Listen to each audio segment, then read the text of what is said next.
Assalamualaikum warahmatullahi wabarakatuh. Kami dari kelompok 7 akan mempresentasikan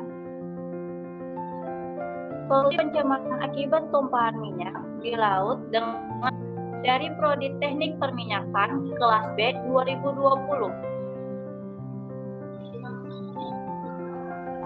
Kelompok 7 berdasarkan dapat Andiki Antara, saya sendiri Fatul Adawiyah, dan Tri Ahmad Zulfikar.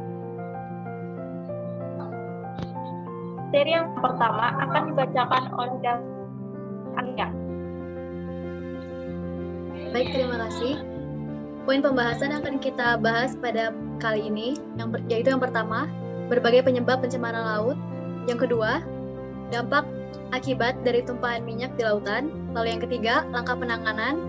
Lalu yang terakhir adalah studi kasus. Selanjutnya, pertama-tama kita harus tahu dulu nih, sebelum membahas tentang pencemaran laut, apa sih sebenarnya pencemaran laut itu? Pencemaran laut itu dapat didefinisikan sebagai adanya kotoran atau hasil buangan aktivitas makhluk hidup yang masuk ke daerah laut. Selanjutnya, nah, penyebab-penyebab dari pencemaran laut itu diantaranya yang akan kami sebutkan itu yang pertama, tumpahan minyak di laut yang dapat diakibatkan oleh proses di kapal, pengeboran lepas pantai, dan juga kecelakaan kapal. Lalu selanjutnya, sisa amunisi perang yang terdampar di laut. Lalu yang terakhir, buangan limbah ke laut. Baik itu berasal dari limbah proses pembangunan maupun kegiatan industri. Namun, penyebab pencemaran laut yang paling berpengaruh dan paling sering terjadi yaitu tumpahan minyak di laut akibat proses di kapal atau pengeboran lepas pantai dan juga kecelakaan kapal. Slide selanjutnya.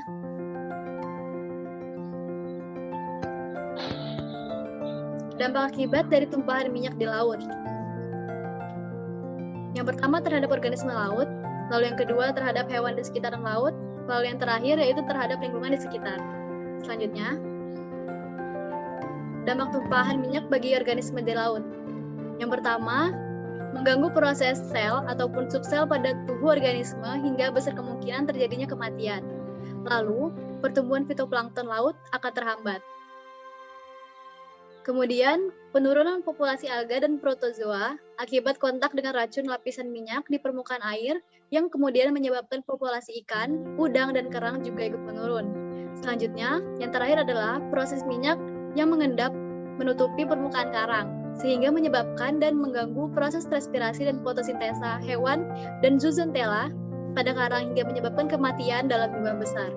Selanjutnya, dampak tumpahan minyak bagi organisme di laut. Nah, berikut ini ada beberapa contoh kasus yang pernah terjadi. Yang pertama, penampakan pesut mati gara-gara minyak di Teluk Balikpapan. Lalu selanjutnya ada lumba-lumba yang ditemukan mati dan mengapung di wilayah Karawang yang diduga terpapar tumpahan minyak Pertamina. Lalu yang terakhir, ada ribuan ikan larva yang mati akibat oil spill dari perusahaan BP. Selanjutnya, dampak tumpahan minyak bagi hewan di sekitar laut. Beberapa hewan yang hidupnya di sekitaran laut yang dapat terkena dampak dari tumpahan minyak, diantaranya yaitu burung pelikan, ada burung camar, penguin, dan juga berang-berang. Nah, kenapa mereka bisa terkena dampak? Karena laut merupakan tempat mereka untuk mencari makan, sehingga memungkinkan hewan-hewan tersebut memakan dan meminum air yang mengandung minyak. Nah, lalu mereka akan membersihkan tubuhnya dengan cara dipatuk atau dijilat menggunakan paruhnya atau oleh temannya. Nah, keadaan ini memungkinkan hewan-hewan tersebut meminum air yang mengandung minyak, sehingga jika hal itu terjadi dalam jumlah yang besar atau banyak, nah hal itu dapat menyebabkan terjadinya keracunan dan juga hewan-hewan tersebut akan mati, seperti beberapa kasus yang pernah terjadi sebelumnya. Seperti pada gambar yang ditampilkan di sini, yaitu burung pelikan di pantai East Grand Terre Island di Barataria Bay, LA, akibat oil spill in the Gulf of Mexico.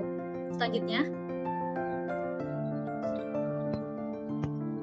dampak tumpahan minyak bagi lingkungan di sekitar laut. Nah, diantaranya itu, yang pertama, jika terjadi terhadap pantai dan mangrove, dapat mengakibatkan menurunnya kualitas pantai dan mangrove tersebut. Selanjutnya, jika terjadi pada kawasan ekowisata, rekreasi, benda purbakala, cagar alam, dan harta karun di dasar laut yang terkena minyak dapat rusak atau berkurang nilai keindahannya, sehingga nilai jualnya akan berkurang. Selanjutnya, minyak juga akan menutupi kulit kayu, akar penyangga, dan pneumatopora yang berfungsi dalam pertukaran karbon dioksida dan juga oksigen, sehingga dapat menurunkan kadar oksigen dalam akar dalam waktu 2 hari. Lalu pada bibit mangrove, minyak akan merusak proses germinasi pada mangrove. Lalu yang terakhir, secara umum, kehadiran minyak pada mangrove itu akan mengganggu proses pertumbuhan baik pada anakan dan menyebabkan terjadinya defoliasi atau gugur daun dan berakhir pada kematian tumbuhan mangrove. Selanjutnya akan dibacakan oleh Tri Ahmad, dipersilakan. Dampak jangka pendek dan jangka panjang. Dampak tumpahan minyak dalam jangka pendek merusak membran sel biota laut, mengakibatkan keluarnya cairan sel dan berpenetrasinya bahan tersebut ke dalam sel. Selanjutnya, berbagai jenis udang dan ikan akan beraroma dan berbau minyak sehingga menurunkan mutunya. Sehingga secara langsung menyebabkan kematian pada ikan karena kekurangan oksigen, keracunan karbon dioksida, dan keracunan langsung oleh bahan berbahaya. Selanjutnya, dampak tumbuhan minyak dalam jangka panjang. Pencemaran ini lebih banyak mengancam biota muda. Minyak di laut dapat termakan oleh biota laut. Sebagai senyawa, minyak dapat terakumulasi dalam senyawa lemak dan protein. Sifat akumulasi ini dapat dipindahkan dari organisme satu ke organisme lain melalui rantai makanan. Jadi, akumulasi minyak di dalam sitoplankton dapat berpindah ke ikan pemangsanya. Demikian seterusnya sampai manusia memakan hasil laut yang tercemar. Dampak tumpahan minyak dalam jangka panjang. Yang pertama, secara tidak langsung pencemaran laut akibat minyak mentah dan susunannya yang kompleks dapat membinasakan kekayaan laut dan mengganggu kesuburan lumpur di dasar laut. Yang kedua, ikan yang hidup di sekeliling laut akan tercemar atau mati dan banyak pula yang bermigrasi ke daerah lain. Yang ketiga, minyak yang tergenang di atas permukaan laut akan menghalangi masuknya sinar matahari sampai ke lapisan air di mana ikan berkembang biak. Yang keempat, lapisan minyak juga akan menghalangi pertukaran gas dari atmosfer dan mengurangi kelarutan oksigen yang akhirnya sampai pada tingkat tidak cukup untuk mendukung bentuk kehidupan laut yang aerob. Kelima, jika lapisan minyak tersebut tenggelam dan menutupi substrat, selain akan mematikan organisme betos, juga akan terjadi pembusukan pada tumbuhan laut yang ada. Selanjutnya, langkah-langkah penanganan pencemaran akibat tumpahan minyak yang ada di laut. Yang pertama secara kimia, yang kedua secara fisika, dan yang ketiga secara biologi. Penanganan secara kimia. Penanganan secara kimia dalam kurun waktu lebih dari 30 tahun, pembangunan riset agen dispren menunjukkan hasil yang sangat menggembirakan. Salah satu contoh dari dispren ini adalah Excrete 9500 yang diproduksi oleh Exxon Energy, chemical yang sukses diaplikasikan untuk membersihkan tumpahan minyak karena tabrakan kapal tanker Evoikos dan Orpin Global di Selat Melaka. Selanjutnya penanganan secara fisika. Penanganan tumpahan minyak secara fisika dapat dilakukan dengan cara, yaitu dengan menggunakan peralatan mekanik dengan cara membakar, penanggulangan dengan menggunakan peralatan mekanik merupakan perilaku tambahan minyak dengan menggunakan pelampung pembatas atau disebut oil bombs, yaitu kemudian akan ditransfer dengan perangkat pemompa atau oil skimmer ke sebuah fasilitas penerima yang disebut reservoir, baik di dalam bentuk tangki ataupun balon. Namun penanganan ini menggunakan peralatan mekanik ini memiliki kekurangan. Salah satunya adalah dapat dipakai secara efektif di perairan yang memiliki hidrodinamika air yang rendah atau perairan dengan arus pasang laut ombak. yang rendah dengan cuaca yang tidak ekstrim. Aplikasi metode ini juga sulit dilakukan di pelabuhan karena dapat mengganggu aktivitas keluar masuk kapal dari pelabuhan. Kendala lain juga dijumpai karena belum seluruh pelabuhan di Indonesia memiliki local emergency plan of the oil pollution, semacam manajemen penanggulangan bahaya tumpahan minyak.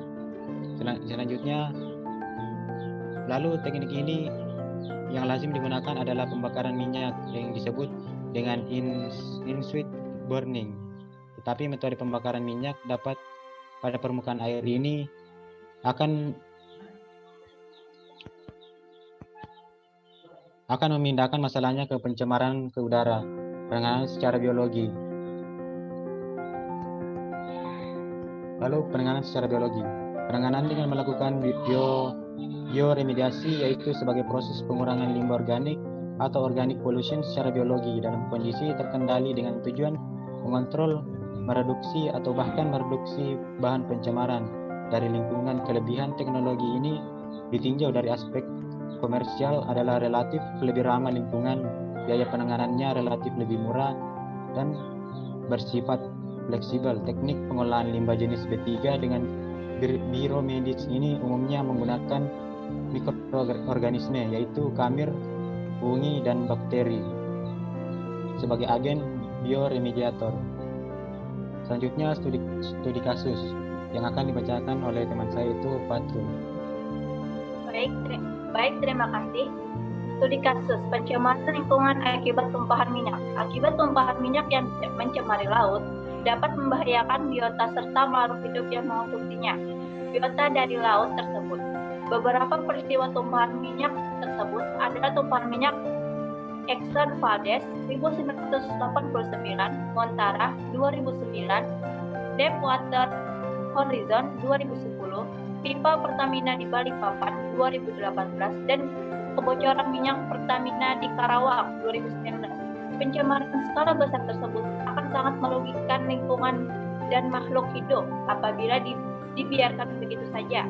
Umumnya, tragedi tumpahnya minyak membutuhkan waktu bertahun-tahun supaya wilayah yang tercemari kembali pulih. Durasi pemulihan tersebut bervariasi tergantung tingkat keparahan pencemaran yang terjadi. Dan selanjutnya,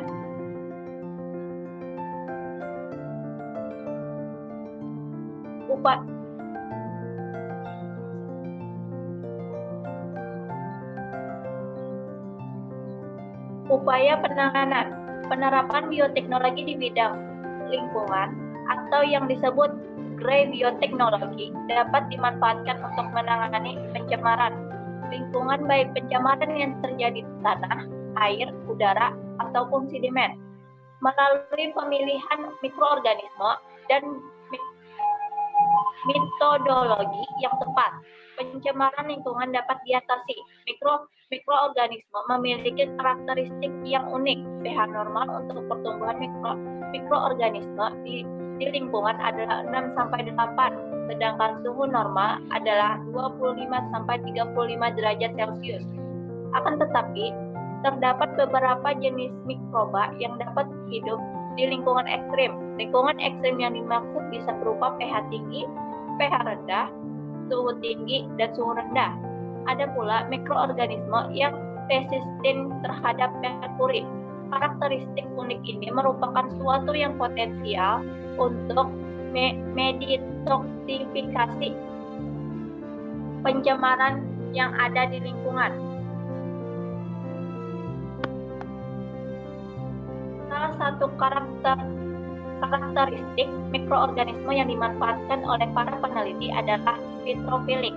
Mikroorganisme petrofilik memanfaatkan hidrokarbon dalam petroleum sebagai sumber karbon untuk pertumbuhan mikroorganisme.